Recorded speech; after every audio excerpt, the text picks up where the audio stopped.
እሺ በዚህ ቪዲዮ ደግሞ የምናየው እንዴት ነው ወጪዎቻችንን ሲስተሙ ላይ በቀላሉ የምንመዘግበው የሚለውን ነው። ስለዚህ ለመጀመር ሜኑ ጋር እንሄድና ኤክስፔንስ የሚል አለ።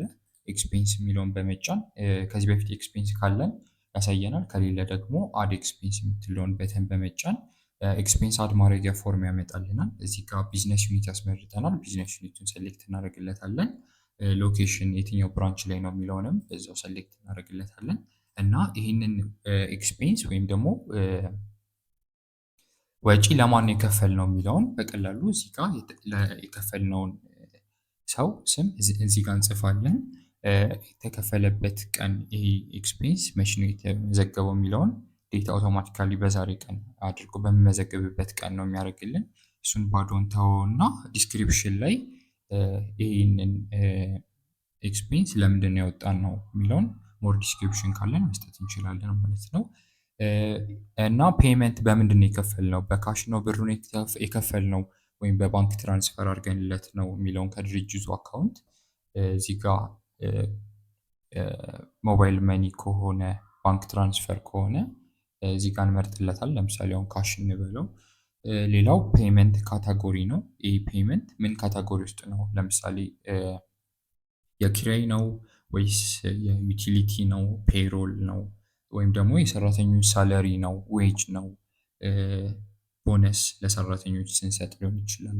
ስለዚህ እዚህ ጋር ለምሳሌ ትራንስፖርት ከሆነ አንድን ዕቃ ስናመጣ የትራንስፖርት ኮስት ከሆነ እየመዘገብን ያለ ነው ወይም ወጪ ከሆነ ትራንስፖርት ብለን እዚህ ጋር ሰርች እናደርገዋለን። ስለዚህ ትራንስፖርት የሚል ይመጣልናል። እሱን ሰሌክት በማድረግ አጠቃላይ የተከፈለው አማውንት እዚህ ጋር እንመዘግብለታለን። ስለዚህ ለዚህ 2000 ብር ከሆነ 2000 ብር ብለን አማውንቱን እናስገባለን ማለት ነው።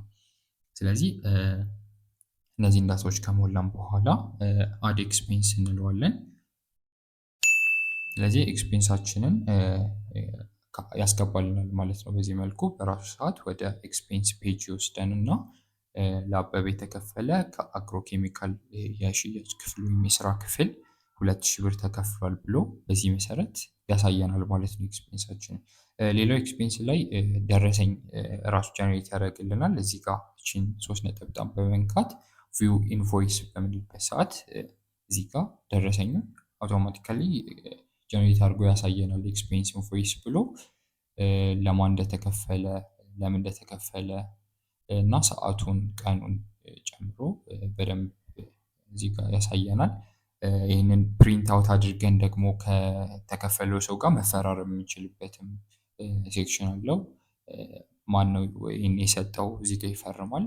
ሲስተሙ ስሙን ስለሚያውቀው ያንን ሰው እዚህ ጋር ያስቀምጠዋል። ስሙን፣ ኢሜይል አድሬሱን ያስቀምጠዋል። እዚህ ጋር ሩሉ ሰሚተሩ ነው እና ይህን የሚቀበለው ደግሞ የተከፈለው ሰውዬ አበበ ነው።